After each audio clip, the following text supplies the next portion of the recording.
नमस्कार, माझे नाव अनंत अजय नाईक. तुम्ही पाहत आहात अनंत एक्सपिडिशन गोवा. आज आपण आलो आहोत श्रीराम मंदिरमध्ये. हे मंदिर गिमोने पिळगाव डिचोली गावात आहे. चला आपण देवळामध्ये जाऊन देवाबद्दलची माहिती करून घेऊया व देवाचे दर्शन करूया. नमस्कार गुरुजी. नमस्कार. तुमचं नाव काय? माझं नाव रत्नाकर अनंत गर्दे. तुम्ही आम्हाला या देवळाबद्दल काही माहिती सांगू शकाल? हो, अवश्य. हे देऊळ साधारणपणे 700 वर्षापूर्वीचं जुनं असावं.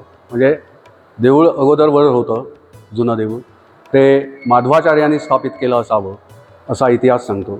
आणि त्यानंतर ते इथं स्थलांतरित झालं साधारण 300 वर्षापूर्वी. 1880मध्ये इथं मोगलांनी अत्याचार जो हिंदू धर्मावरती केला होता त्यामध्ये हेही मंदिर पाडलेलं होतं आणि त्यानंतर ते तिथून इथं स्थापित करण्यात आलं. आमच्या पूर्वजांनी हे स्थापन केलं. इथं मुख्यतः रामनवमी उत्सव 2 दिवसीय, नवमी आणि दशमी हा उत्सव साजरा केला जातो.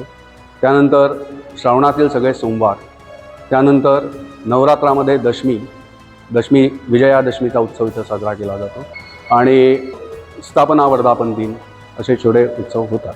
दर रविवारी इथं सकाळी 8 ते दुपारी 1 पर्यंत रामनामस्मरण जप हा उपक्रम इथं देवस्थानतर्फे राबवला जातो आणि त्या देवस्थानाच्या तर्फे यामध्ये साधारण 8 ते 1 पर्यंत कुठल्याही भक्तांना इथं यावं, आपलं नामस्मरण सेवा या ठिकाणी करावी. या सेवेच्या माध्यमातून अनेक जणांचे वेगवेगळे प्रश्न सुटतात असंही बोललं जातं. इथं एक विशेष परंपरा म्हणजे रामाच्या